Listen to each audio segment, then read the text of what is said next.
Bom Jesus पुर्तगाली साम्राज्य के सबसे महान और शक्तिशाली जहाजों में से एक था, जिसे 16वीं शताब्दी की शुरुआत में समुद्र की कठिनाइयों का सामना करने के लिए विशेष रूप से तैयार किया गया था।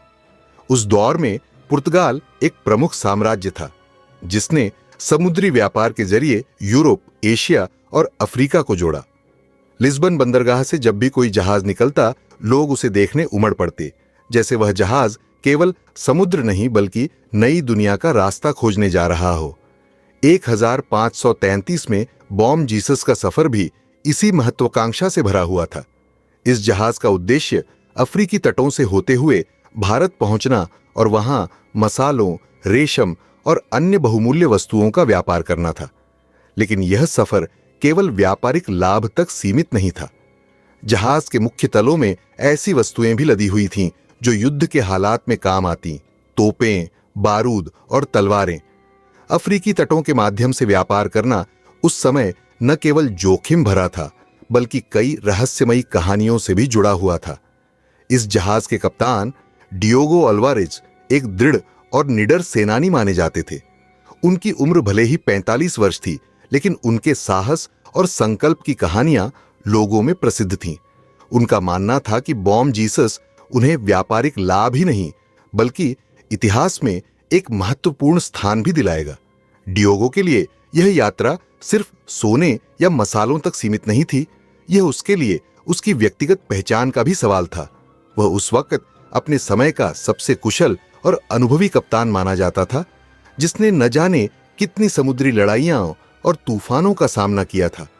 डियोगो का परिवार पिछली पीढ़ियों से ही समुद्री यात्रा और समुद्री युद्ध से जुड़ा रहा था, और वह उसी विरासत को आगे बढ़ाने में गर्व महसूस करता था। उसने बचपन से ही अपने पिता से समुद्र के रहस्यों को समझना और अपने पूर्वजों की कहानियों को सुनना शुरू कर दिया था। कहते हैं कि उसके पिता ने उसे एक विशेष ताबीज दिया था, जो उसे समुद्री खतरों से बचाने का प्रतीक था। इस ताबीज को वह कभी अपने से दूर नहीं करता था और मानता था कि यह ताबीज उसे हर विपत्ति से बचाएगा। नमस्कार श्रोताओं, हमें उम्मीद है अभी तक नए श्रोताओं ने हमारा चैनल सब्सक्राइब नहीं किया तो छोटे से परिवार को आगे बढ़ाने में मदद करें। कृपया चैनल सब्सक्राइब करें, साथ ही साथ बेल आइकन को जरूर दबाएं ताकि आने वाली हर कहानी की नोटिफिकेशन आपके घर तक जरूर आए। इस बार की यात्रा में कप्तान का विशेष ध्यान बॉम जीसस पर लदे अनमोल खजाने की सुरक्षा पर भी था। जहाज पर कई बड़े बड़े स्पेनिश और पुर्तगाली सोने के सिक्के, जर्मन तांबे की सिल्लियां और अफ्रीकी हाथी दांत लदे थे। डियोगो जानता था कि इन बेशकीमती वस्तुओं के चलते कई समुद्री लुटेरे उनकी घात में होंगे और उन्हें किसी भी तरह से उन लुटेरों से जहाज की सुरक्षा करनी होगी।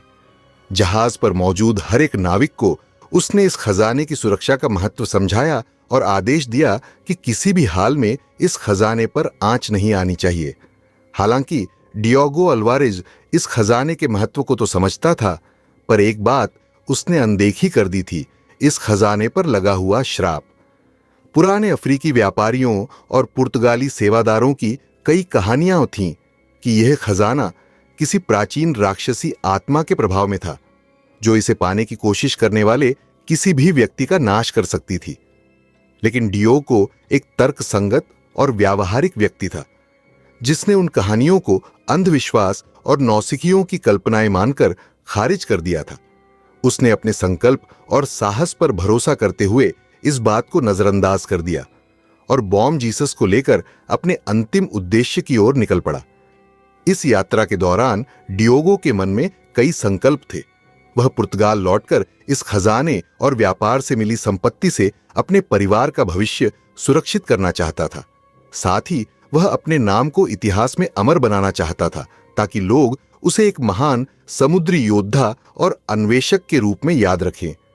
उसने अपने हर नाविक से वादा किया कि वे सब इस यात्रा से न केवल अमीर लौटेंगे, बल्कि समुद्र के सबसे बड़े रहस्यों को भी समझेंगे। लेकिन डियोगो और उसके लोगों को यह पता नहीं था कि यह सफर उन्हें एक अदृश्य और घातक खतरे की ओर ले जा रहा था। बॉम जीसस की यात्रा को 1 महीना हो चुका था। समुद्र शांत था, लेकिन जहाज पर सवार लोग इसे लेकर अनजानी आशंका से भरे हुए थे। एक रात जब आसमान में घने बादल छा गए और हवा की गति धीरे धीरे बढ़ने लगी, डियोगो को समुद्र में कुछ असामान्य महसूस हुआ। वह अपने केबिन से बाहर आया और समुद्र की ओर देखने लगा, जैसे कोई अनहोनी उसे पुकार रही हो। रात का सन्नाटा अचानक तेज हवा में बदल गया।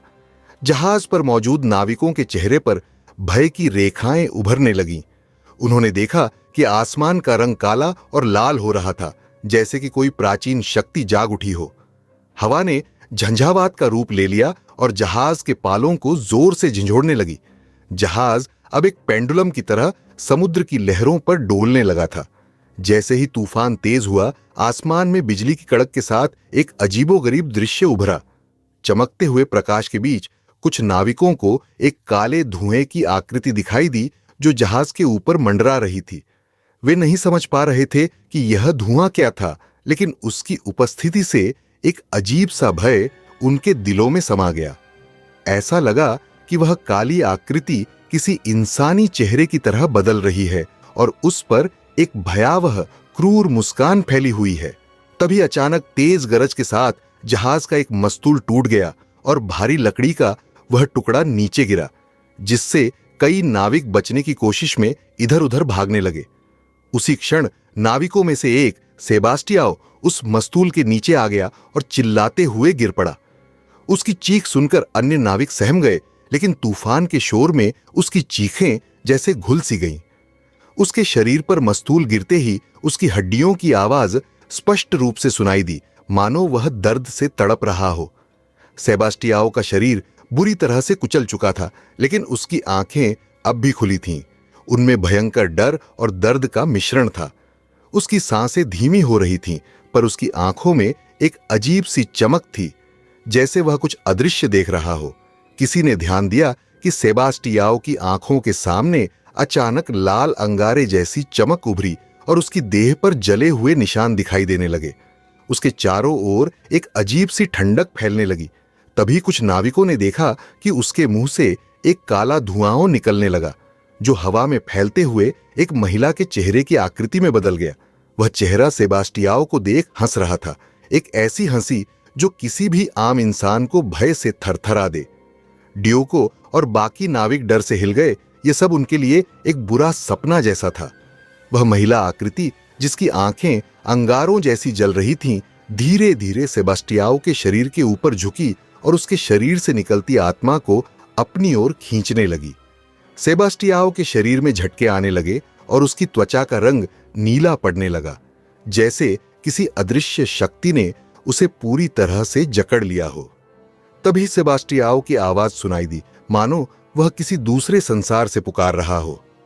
मुझे बचाओ, वह मुझे ले जा रही है। उसकी अंतिम चीखें हवा में घुल गईं और उसकी आंखें एक अंतिम भयानक चमक के साथ बंद हो गईं। उसके बाद उसकी आत्मा उस महिला आकृति में विलीन हो गई और वह आकृति धीरे धीरे गायब हो गई, जैसे तूफान के साथ समुद्र में समा गई हो। इस घटना के बाद पूरे जहाज पर सन्नाटा छा गया। नाविकों के चेहरे भय से पीले पड़ चुके थे। उन्होंने महसूस किया कि यह कोई साधारण तूफान नहीं था, बल्कि कोई अदृश्य शक्ति थी जो उनका पीछा कर रही थी। सेबास्टियाओ की मौत ने एक अनजाने डर का जन्म दिया था और अब हर कोई समझ चुका था कि यह यात्रा उन्हें एक अंधेरे रास्ते पर ले जा रही थी, जहां मौत एक छाया की तरह उनके पीछे थी। यह खजाना, जिसे बॉम जीसस पर लाद कर अफ्रीका से यूरोप लाया जा रहा था, सिर्फ साधारण सोने के सिक्कों, हाथी दांत और तांबे की सिल्लियों का संग्रह नहीं था। इस खजाने के पीछे एक खौफनाक और पुराना रहस्य छिपा हुआ था। अफ्रीका के जिस हिस्से से यह खजाना लिया गया था, वहां के स्थानीय लोग इसे अभिशप्त मानते थे और इससे दूर रहने की चेतावनी देते थे। यह खजाना कोंगो के घने जंगलों के पास के एक गांव से प्राप्त किया गया था, जहां सदियों से स्थानीय लोगों में एक कहानी चली आ रही थी, एक शापित रानी की कहानी, जिसे उसके लोगों ने मलिका मुर्रो कहा था। यह रानी अपनी अजीबोगरीब शक्तियों के लिए जानी जाती थी, जिसे लोग डर और आदर से देखते थे। कहा जाता था कि वह एक पुरानी और शक्तिशाली जादूगरनी थी, जिसने अपने राज्य को सुरक्षा और समृद्धि प्रदान की थी। लेकिन उसकी शक्ति असीमित थी और उसका दिल अत्यंत क्रूर हो चुका था। मलिका मुर्रो के पास एक अनमोल खजाना था, जिसे उसने अपने जीवन की सारी शक्तियों से बांधा था। उसने उन वस्तुओं को अपने प्राचीन जादू से ऐसा बांध रखा था कि जिस भी व्यक्ति ने इसे चुराने या इसके साथ छेड़छाड़ करने का प्रयास किया, वह रानी की राक्षसी आत्मा का शिकार हो गया। खजाने में बंद कई रत्न और सोने की वस्तुएं केवल धन नहीं, बल्कि उन लोगों की आत्माएं भी थीं जिन्हें रानी ने अपने श्राप से शिकार बना लिया था। रानी ने अपनी मृत्यु से पहले एक शक्तिशाली श्राप छोड़ दिया था।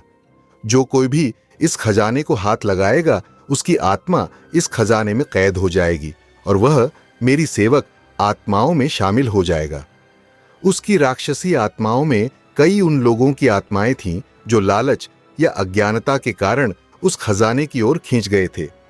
वे सभी उसकी श्राप की कैद में आ चुके थे और अब खजाने के रक्षक बन चुके थे। कहते हैं कि जब पुर्तगाली व्यापारी उस गांव में पहुंचे और खजाने के बारे में सुना, तो उन्होंने इसे एक अंधविश्वास मानकर खजाने को अपने जहाज पर लाद लिया। गांव के बुजुर्गों ने उन्हें चेतावनी दी थी कि वे उस खजाने को हाथ न लगाएं, लेकिन उनका लालच इतना बढ़ चुका था कि उन्होंने चेतावनी को नजरअंदाज कर दिया। उन्हें विश्वास था कि वे इस खजाने को लिस्बन ले जाकर अपना भविष्य बदल सकते हैं। खजाने में शामिल सोने के सिक्कों, तांबे की सिल्लियों और हाथी दांत में मल्लिका मुरो का श्राप बसा हुआ था। रानी ने इन वस्तुओं को इस प्रकार बांध रखा था कि जो भी इसे अपने पास रखेगा, वह उसकी आत्मा के प्रभाव में आ जाएगा। इसी कारण से जब बॉम जीसस के नाविकों ने खजाने को जहाज पर चढ़ाया, तो उन्होंने महसूस किया कि एक अजीब सी ठंडक उनके चारों ओर फैली हुई है। वह ठंडक कोई साधारण ठंडक नहीं थी, बल्कि मल्लिका मुरो की शापित राक्षसी आत्माओं की उपस्थिति थी। रानी की आत्मा ने खजाने के माध्यम से नाविकों पर अपना प्रभाव डालना शुरू कर दिया था। धीरे धीरे उन नाविकों की आंखों के सामने भयानक दृश्य उभरने लगे। उन्होंने देखा कि उनके सपनों में मल्लिका मुरो की छवि आती है, जो उन्हें अपने श्राप का एहसास कराती है। जैसे जैसे जहाज समुद्र के अंदर गहराई में बढ़ता गया, यह श्राप और भी गहरा होता गया। एक के बाद एक नाविक उसकी राक्षसी आत्माओं का शिकार बनते गए और उनकी आत्माएं भी उस खजाने में कैद हो गईं। कहते हैं कि जब सेबास्टियाओ की मौत हुई, उसके कुछ समय बाद एक पुराने नाविक ने मल्लिका मुरो की आवाज सुनी, जिसमें वह कह रही थी, मैंने चेतावनी दी थी, पर तुमने मेरे खजाने को छुआ। अब तुम सब मेरे सेवक बनोगे। यह आवाज सुनते ही वह नाविक भय से कांपने लगा और उसने महसूस किया कि उसकी आत्मा भी अब इस श्राप के अधीन हो चुकी थी। इस प्रकार मल्लिका मुरो का श्रापित खजाना बॉम जीसस पर सवार हर आत्मा को अपने अंदर समेटता जा रहा था। सेबास्टियाओ की खौफनाक मौत के बाद बॉम जीसस पर मौजूद हर एक व्यक्ति की आत्मा में भय घर कर गया था। सभी नाविक अपने ही जहाज को एक अभिशापित पिंजरा मानने लगे थे, जहां से भागना अब असंभव था। जैसे जैसे दिन और रात बीतते गए, श्राप का असर और गहरा होता गया और नाविकों में से हर एक धीरे धीरे उस श्राप की चपेट में आता चला गया। कुछ ही दिनों बाद जहाज के दूसरे नाविकों ने रात में अजीबोगरीब सपने देखना शुरू कर दिया। उन्होंने अपने सपनों में एक खूबसूरत लेकिन भयानक महिला को देखा, जो उनके करीब आकर धीरे धीरे उन्हें पुकारती थी। उस महिला की आंखों में एक अजीब सा आकर्षण था, जो उन्हें उसकी ओर खींचता था। यह वही मल्लिका मुरो थी जिसकी आत्मा खजाने में बंधी हुई थी। नाविक जब उसकी ओर खींचे जाते तो अचानक उसका चेहरा विकराल और डरावना हो जाता, मानो किसी राक्षसी आत्मा ने उन्हें अपने शिकंजे में जकड़ लिया हो। सपनों के बाद धीरे धीरे नाविकों के व्यवहार में बदलाव आने लगा। उनमें से एक, फ्रांसिस्को, एक रात अचानक अपने केबिन से बाहर निकला और बड़बड़ाने लगा। उसके साथियों ने उसे रोकने की कोशिश की, लेकिन वह किसी अदृश्य ताकत के प्रभाव में था। उसने अचानक जहाज के किनारे पर जाकर समुद्र की ओर छलांग लगा दी। बाकी लोग उसकी मदद करने दौड़े, लेकिन वह पानी में डूबते ही गायब हो गया और उसकी चीखें सुनाई देने लगीं, मानो वह किसी अदृश्य राक्षसी शक्ति के हाथों में था। कुछ दिनों बाद एक और नाविक जोआओ की त्वचा पर अजीब निशान उभरने लगे। ये निशान धीरे धीरे लाल होते जा रहे थे, मानो किसी ने जलते अंगारों से उसे दाग दिया हो। वह दर्द से कराहने लगा और चिल्लाने लगा कि उसकी आत्मा को कुछ खींच रहा है। उसके साथी मदद के लिए उसके पास पहुंचे, लेकिन उनके हाथ लगते ही जोआओ के मुंह से एक काला धुआं निकलने लगा, जो हवा में घूमता हुआ मलिका मुरो की भयानक आकृति में बदल गया। उसने एक कर्कश हंसी के साथ जोआओ को अपने साथ खींच लिया और देखते ही देखते उसकी आत्मा भी उस श्रापित खजाने में समा गई। समय के साथ बाकी नाविकों का मानसिक संतुलन बिगड़ने लगा। कोई अकेले बैठकर बड़बड़ाता तो कोई अपने शरीर को खुद ही चोट पहुंचाने की कोशिश करता। कप्तान डियोगो अल्वारेज ने अपने लोगों को संभालने की कोशिश की, लेकिन उसे महसूस हो रहा था कि जहाज पर मौजूद हर शख्स अब मलिका मुरो के श्राप का शिकार बन चुका है। वह खुद भी रात में अजीब आवाजें सुनता और देखता कि उसके केबिन के आईने में कोई और चेहरा दिखता है जो उसे घूर रहा होता है। जब जहाज पर केवल कुछ ही लोग बचे थे तो उन्होंने एक भयावह दृश्य देखा। खजाने के पास जो अंतिम नाविक खड़ा था वह अचानक चीखने लगा। उसकी आंखें चमकने लगीं और उसके चेहरे पर खौफ के साथ एक अजीब खुशी भी दिखी, जैसे वह किसी अदृश्य शक्ति का गुलाम बन चुका हो। उसके शरीर में झटके आने लगे और फिर वह जमीन पर गिर पड़ा। जैसे ही उसने अंतिम सांस ली, उसका शरीर एक राख के ढेर में बदल गया। राख से निकलता धुआं सीधे खजाने में समा गया और उसके साथ उसकी आत्मा भी हमेशा के लिए कैद हो गई। अब जहाज पर केवल कप्तान डियोगो अल्वारेज ही अकेला बचा था, लेकिन वह भी जानता था कि उसकी बारी आने ही वाली है। वह मलिका मुरो के श्राप को हराने का कोई उपाय ढूंढने लगा, पर उसे समझ नहीं आ रहा था कि इस अभिशाप से कैसे मुक्त हुआ जाए। हर ओर उसे केवल मौत की परछाई दिखाई दे रही थी। डियोगो ने सोचा कि खजाने को समुद्र में फेंकने से शायद वह श्राप टूट जाएगा, लेकिन जैसे ही उसने खजाने के पास जाकर उसे उठाने की कोशिश की, मल्लिका मुरो की आत्मा का काला धुआं उसकी ओर बढ़ने लगा। डियोगो ने अपनी तलवार से उस धुएं से लड़ने की कोशिश की, लेकिन उसकी तलवार धुएं को नहीं रोक पा रही थी। उसकी आत्मा धीरे धीरे कमजोर होती जा रही थी और अंत में मलिका मुरो की आत्मा ने उसे भी अपनी गिरफ्त में ले लिया। आखिरी बार बॉम जीसस पर सिर्फ एक चीख सुनाई दी और फिर सन्नाटा छा गया। अब जहाज के सभी लोग श्राप का शिकार बन चुके थे और उनकी आत्माएं हमेशा के लिए उस खजाने में कैद हो गईं। जैसे ही कप्तान डियोगो अल्वारेज की आत्मा मलिका मुरो के श्राप के अधीन आई, जहाज पर चारों ओर एक अजीब सी खामोशी छा गई। अंधकार में गहरी खामोशी का गहरा प्रभाव था, जैसे समुद्र ने भी अपनी आवाजें चुरा ली हों। अब केवल उन आत्माओं का समूह रह गया था जो उस खजाने में कैद थीं। एक एक करके उन्होंने अपने भाग्य को स्वीकार कर लिया था। डियोगो की तड़प और डर ने उन्हें उस काले धुएं में समाहित कर दिया और अब वे एक हो चुके थे। तभी एक रहस्यमय धुंध ने जहाज को घेरना शुरू कर दिया। यह धुंध हल्की और अदृश्य थी, लेकिन जैसे जैसे वह बढ़ती गई उसे महसूस होने लगा कि वह सब कुछ निगलती जा रही है। उस धुंध में न केवल अंधेरा था, बल्कि एक खौफनाक शांति भी थी, जैसे कोई भूतिया शक्ति अपनी बाहों में सब कुछ समेटने के लिए तैयार हो। जहाज के पलंग, मेज और हर वस्तु पर एक अदृश्य परछाई सी थी और नाविकों की आत्माएं धीरे धीरे उस धुंध में लिपटी जा रही थीं। डियोगो ने अपने चारों ओर देखा, लेकिन अब उसके साथ कोई नहीं था। साथियों के चेहरों की छवियां जो पहले उसके मन में घूम रही थीं, अब धुंध के साथ मिलकर गायब होने लगी थीं। वह समझ चुका था कि इस धुंध का मतलब क्या था। यह श्राप का पूरा होना था, एक अंत जो सभी के लिए तय था। उसके मन में एक हल्की सी आशा थी कि शायद वह खुद को इस धुंध से बचा सकता है, लेकिन उसकी चेतना ने उसे बताया कि यह सब व्यर्थ था। यहां कोई नहीं बचा, उसने धीरे से कहा। यह श्राप अब समाप्त हो चुका है। उसने धुंध में खुद को खोने से पहले अपने साथियों की याद की और महसूस किया कि अब वह अकेला था। फिर उसने महसूस किया कि जहाज के चारों ओर एक हल्की सी हलचल हुई, जैसे कि उस धुंध ने उसे अपनी बाहों में समेट लिया हो। फिर धुंध और गहराती गई। एक नाटकीय तरीके से जहाज की छवियां भी धुंध में समा गईं।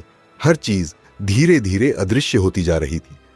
कप्तान ने गहरी सांस ली। उसके दिल में एक अजीब सा अनुभव हुआ। क्या हम अब कभी लौटेंगे? उसने पूछा, लेकिन उसकी आवाज खुद उसके लिए खो गई।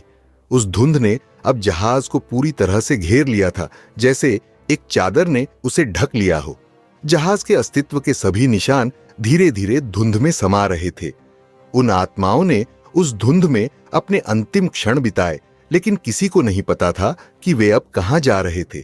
क्या यह शांति थी या फिर एक और भयानक यात्रा की शुरुआत? मैं मुक्त हूं, कप्तान ने कहा, लेकिन उसकी आवाज में कोई खुशी नहीं थी। उसने अपनी आंखें बंद कर लीं और धुंध में खो गया। एक क्षण के लिए उसे लगा कि वह आसमान में उड़ रहा है, लेकिन अगले ही पल उसने खुद को उस शापित खजाने के पास पाया। सभी आत्माएं अब उसकी चारों ओर एकत्रित हो गईं, जैसे कि उन्हें एक साथ ही सजा दी जा रही हो। फिर अचानक सब कुछ खत्म हो गया। एक अंतिम धुंध ने उसे ढक लिया और कप्तान डियोगो अल्वारेज की आत्मा भी मल्लिका मुरो के श्राप का हिस्सा बन गई। अब उस जहाज का अस्तित्व केवल एक किंवदंती बनकर रह गया था। खजाने का श्राप पूरी तरह से पूरा हो चुका था और बॉम्ब जीसस ने रहस्यमय धुंध में गायब होकर समुद्र की गहराई में समा गया, जहां उसकी भूतिया कहानियां हमेशा के लिए गूंजती रहेंगी।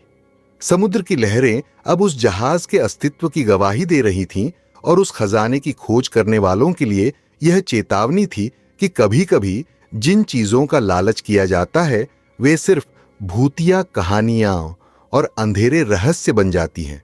बॉम्ब जीसस का नाम अब एक डरावनी कहानी में बदल गया था, जो समुद्र के किनारे पर सुनाई देती थी, एक चेतावनी के रूप में उन सभी के लिए जो खजाने की लालसा में निकलते थे। समुद्र की गहराइयों में गुमशुदा बॉम्ब जीसस जहाज की कहानी धीरे धीरे एक नई शुरुआत की ओर अग्रसर थी। जब 2010 में नामीबिया के रेगिस्तान के पास स्थित एक हीरे की खदान के निकट पुरातात्विक शोधकर्ताओं ने समुद्र तट पर कुछ रहस्यमय अवशेषों का पता लगाया, तो यह एक ऐतिहासिक खोज बन गई। पुरातत्वविदों ने उन अवशेषों की जांच की और पाया कि यह 1533 में लिस्बन से रवाना हुआ पुर्तगाली जहाज था। इस खोज ने न केवल पुरातात्विक समुदाय में हलचल मचाई, बल्कि कई पुरानी कहानियों और किंवदंतियों को पुनर्जीवित कर दिया। जैसे ही शोधकर्ताओं ने जहाज के अवशेषों का अध्ययन शुरू किया, वे कई सुनहरे सिक्के, तांबे की सिल्लियां और हाथी दांत के टुकड़े खोजने में सफल रहे। इनकी उपस्थिति ने सबको चौंका दिया और इस बात की पुष्टि की कि ये अवशेष वास्तव में बॉम्ब जीसस के थे। अवशेषों के चारों ओर फैली रहस्यमय धुंध ने पुरातात्विक खोज को और भी रोमांचक बना दिया। पुरातत्वविद यह जानने के लिए उत्सुक थे कि क्या ये अवशेष उस प्राचीन श्राप का हिस्सा थे जिसके बारे में पुरानी कहानियों में वर्णन किया गया था।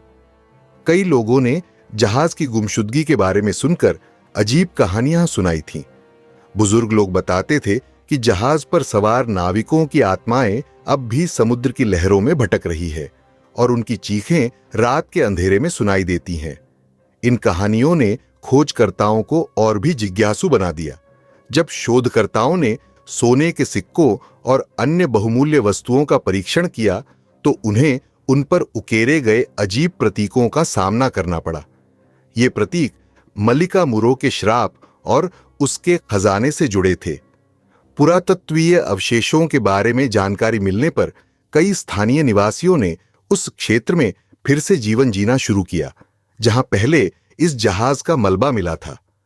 कई पुरानी किंवदंतियों ने इस खोज को एक अवसर में बदल दिया, जिसमें स्थानीय लोग खजाने की खोज में निकलने लगे। जैसे जैसे लोग इस क्षेत्र में इकट्ठा होने लगे, जहाज की कहानी और भी व्यापक हो गई। इससे क्षेत्र की आर्थिक गतिविधियां भी बढ़ीं और पर्यटकों की आमद हुई, जो इस ऐतिहासिक और रहस्यमय कथा को सुनने आए। इस बीच शोधकर्ताओं ने जहाज की स्थिति का गहन अध्ययन किया। उन्होंने यह पता लगाने का प्रयास किया कि यह जहाज किस तरह के तूफान का शिकार हुआ था और इसके अवशेषों का क्या महत्व था। साथ ही उन्होंने खोजा कि यह खजाना केवल भौतिक वस्तुओं का संग्रह नहीं था, बल्कि इसके पीछे एक गहरी और भयानक कहानी छिपी हुई थी। उन्होंने उस श्राप का अनुसंधान किया जो उस खजाने के साथ था और इसके कारणों को समझने का प्रयास किया। अवशेषों का मिलना न केवल एक पुरातात्विक खोज थी, बल्कि यह उस क्षेत्र में एक नई पहचान का स्रोत बन गया। स्थानीय लोग अपने पूर्वजों की कहानियों को फिर से जीने लगे और अब पुरानी किंवदंतियां एक बार फिर से जीवित हो उठी। खजाने की खोज के साथ मल्लिका मुरो की आत्मा और उसके श्राप की कहानियां भी पुनर्जीवित हो गईं। लोग रात में आग जलाकर उस जहाज के बारे में बातें करते और एक दूसरे को बताते कि कैसे उस श्राप ने बॉम जीसस के नाविकों की आत्माओं को निगल लिया था। इस खोज ने न केवल पुरातात्विक ज्ञान में वृद्धि की, बल्कि यह मानवता के लालच और उसकी कीमत की भी याद दिलाती है। जैसे जैसे अवशेषों के बारे में अध्ययन बढ़ा, कई शोधकर्ता इस बात पर ध्यान केंद्रित करने लगे कि क्या इस जहाज की कहानी से हम कुछ सीख सकते हैं। उन्होंने यह समझा कि कुछ खजाने वास्तव में हमारे लिए अभिशाप बन सकते हैं। बॉम जीसस के अवशेषों का मिलना केवल एक ऐतिहासिक घटना नहीं थी, यह पुरानी कहानियों का पुनर्जीवित होना और मानवता की चेतना में एक नई चेतना का संचार था। अब यह जहाज सिर्फ एक भूतिया कहानी नहीं थी, बल्कि एक महत्वपूर्ण सबक बन गया था, एक चेतावनी उन सभी के लिए जो खजाने के पीछे भागते हैं। इस प्रकार बॉम जीसस की कहानी फिर से जीवंत हो गई, समुद्र के किनारे पर गूंजते हुए एक अदृश्य धुंध में छिपी हुई। आज भी कहा जाता है कि बॉम जीसस की आत्माएं समुद्र की लहरों में भटकती है। स्थानीय निवासियों के अनुसार रात के अंधेरे में लोग उन आत्माओं की पुकार सुन सकते हैं जो समुद्र की गहराइयों से निकलकर सहायता मांगती हैं। यह पुकार उन लोगों के लिए एक चेतावनी है जो खजाने की तलाश में निकलते हैं। समुद्र का मुंह बंद नहीं होता, यह उन सभी की आत्माओं को अपने में समाहित करता है जिन्होंने लालच के कारण अपना जीवन खो दिया। समुद्र के किनारे पर अब भी कहा जाता है कि जब हवा चलती है और लहरें उठती हैं तो यह उन आत्माओं की छाया की कहानी सुनाई देती है। पुरातात्विक अवशेषों की खोज ने न केवल पुरानी कहानियों को जीवित किया, बल्कि यह याद दिलाई कि हर खजाना एक कहानी के साथ आता है। कभी कभी वह कहानी भूतियां होती है। इस प्रकार बॉम जीसस की कहानी एक अनंत चेतावनी बन गई है, एक ऐसा संदेश जो हर खोजी जाने वाली संपत्ति के पीछे छिपा होता है। लालच से दूर रहो, नहीं तो तुम भी उन आत्माओं की तरह खो जाओगे जो समुद्र में भटकती रहेंगी। हमारी आशा है कि इस कहानी ने आपके दिल और दिमाग को एक अद्भुत अनुभव दिया होगा। आपकी राय हमारे लिए अनमोल है, इसलिए कृपया कमेंट्स में बताएं कि आपको यह कहानी कैसी लगी। अगर आप हमारे चैनल पर नए हैं तो इसे सब्सक्राइब करना न भूलें और बेल आइकन को दबाना न छोड़ें, ताकि हमारी नई कहानियों की जानकारी सबसे पहले आप तक पहुंचे। अपना और अपने परिवार का ध्यान रखें। जल्दी ही मिलेंगे एक नई रोमांचक धारावाहिक के साथ। तब तक के लिए नमस्कार।